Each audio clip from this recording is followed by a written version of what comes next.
Today is our first full day in England. Yes, we've come to London before, but it's only on a layover. So we have the next 5 days exploring Liverpool first. Yes, and then Wales as well. So just not just England, but the UK. And right now we are outside of Anfield Stadium. They're not playing right now. We're just coming here to do a tour first to kick off St. Patrick's Day, because today's St. Patrick's Day. But we decided to do this tour here while they're playing in another stadium. There's a lot happening in the city right now. Yep. But we're gonna go inside here, explore a little bit, and then go explore the St. Patrick's streets of Liverpool. Let's go.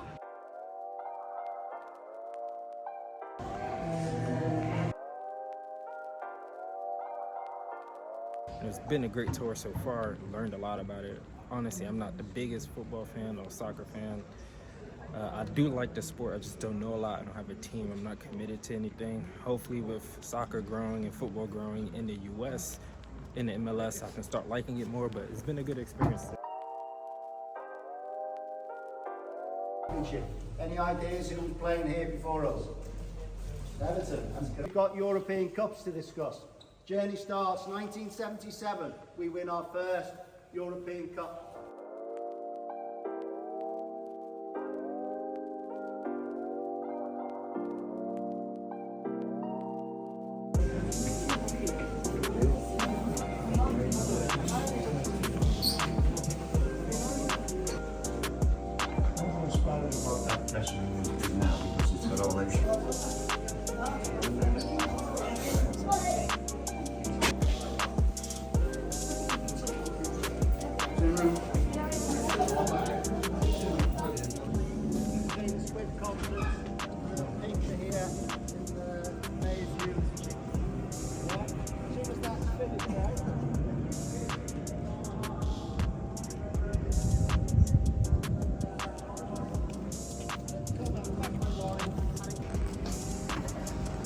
There's a lot of history here, created in the 1800s, this stadium and this team, and just learned a lot. And I can see the craziness about everything. Wanted to go to a soccer game while we were here in England. There's actually a Manchester United game. They're playing Liverpool today, actually, the same time of this tour. But it's like $400 because it's the FA Cup and it's two of the best teams in England. So I'm not going to see that. So maybe when we go to Spain, I can see one, whether it's in Madrid, either Real Madrid or whoever's playing, or in Sevilla. This is an enormous stadium. It is beautiful. It is so red. And also he mentioned that Taylor Swift performed here for three different times. So fun fact. Boo, Swifties. Rude. So we are finishing the tour currently. We are heading to the museum area to close out, see souvenirs, anything like that. Unfortunately, we couldn't go to the game, but because we are in Liverpool right now and it is St. Patrick's Day, it's going to be really rowdy out there. There's a marathon and everything. So what we're about to do is just explore some of the city, go get some food maybe, and then hang out later today. We'll see how crazy it is right now with everything going on, because there's a match about to be starting, so people are going to be at all the pubs and bars and stuff. It's going to be crazy. Getting ready. And then obviously St. Patrick's Day later tonight, so people are going to be drinking all day from like 2 p.m. I think it starts at 2:30. It looks like we came at the right time. Yeah, so we'll see.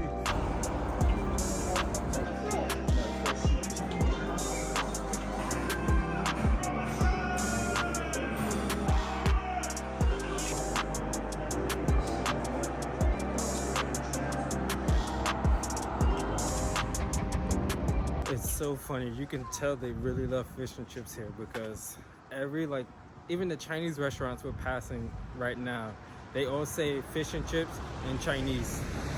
And like every restaurant says fish and chips, but if you have a Chinese restaurant, like why does it say fish and chips in front and then it says all the other foods that they have?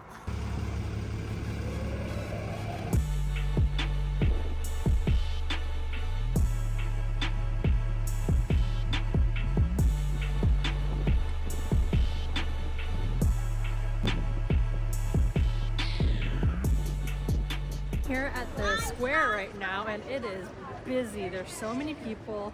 Some are drunk, some are sober. I think there's a lot of people, obviously, because it's St. Patrick's Day, but it is packed. All the shopping places are open. Lots of coffee and churro places too that I saw two already. I'm kind of surprised that they'd be selling churros out here. But yeah, lots of people, very lively, lots of shops. I was trying to go to a TK Maxx here, but my kidney's like, no. Hello?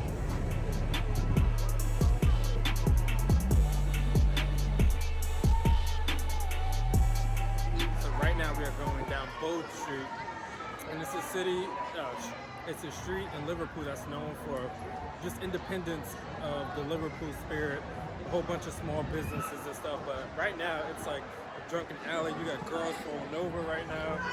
You got homeless people begging. You got a lot going on right now, all in the name of St. Patrick's Day. That's why everyone is wearing green, and you have green, orange, and white everywhere.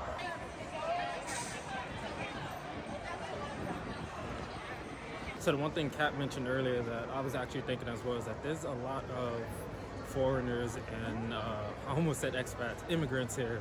Yeah. And there's like so many Mexican restaurants, Turkish, Afghan, Middle Eastern, African, like people, but then a whole bunch of restaurants. Like every other restaurant is a non-Irish, non-English, British restaurant. Like Persian right here.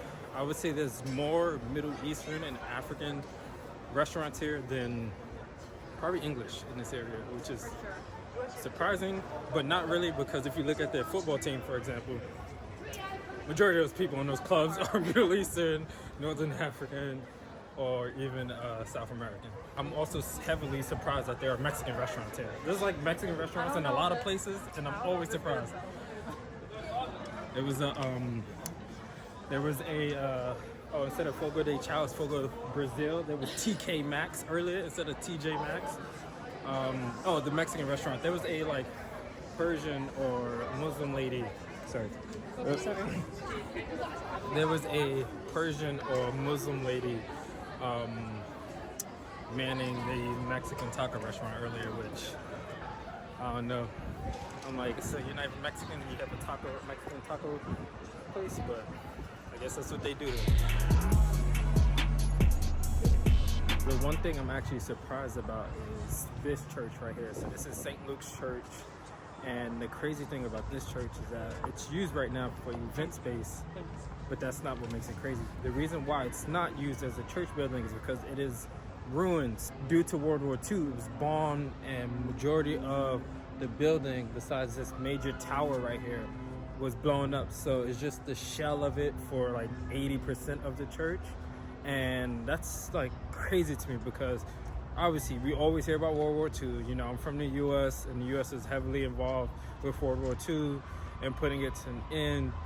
But you never hear about that England had bombings and attacks at home. Like that is never talked about in US history or world history. Rarely ever saw it until we came here and I started reading it. And I've watched a good amount of war movies, read stuff, and you rarely ever hear them talk about England being attacked during a time. So right now we are walking to our bus because we are gonna rest back home before meeting up some friends. We bought a bus ticket. It was only, I think, like £7, no, less than £7, because total I think it came out to like $11 or $12 for the bus ticket, so it was like $6 per person. Not too bad for all day pass. It isn't 24 hours, it is just until the end of the day. So if you're thinking about buying a ticket and you're coming here, if it's already 6 p.m. I probably wouldn't do it, but if it's early in the morning I would do so. We just tried to go to the Liverpool Cathedral. As I mentioned earlier, it is the 100th year anniversary, but we came as it closed, and I was gonna rush Kat earlier. She was hungry, so I was gonna try to, and then we had the Liverpool FC tour to do, so didn't want to like try to switch it back or cut anything short, but they closed, so couldn't go inside. Got to view the outside of the cathedral and learned that it's the largest cathedral in all of Britain, so that would have been pretty cool to go to and then to see and experience, but unfortunately not today. Now we're walking through the city trying to find a bus back home to rest and shower. Guess who left her bus ticket in her other coat, so you just missed the bus. A lot of things. Ay, ay, ay, cat. Gotta live with it. Always telling me, don't lose it, and then she always leaves stuff. We met up with our friends from Leeds who we met in Cambodia months back. Same friends from our Phuket vid. Because it was St. Patrick's Day and a Sunday, we got 2 English Sunday roasts. At 10 p.m. it's still poppin'. Pop over and watch us go to Wales for a quick day trip by clicking here. Thanks for watching.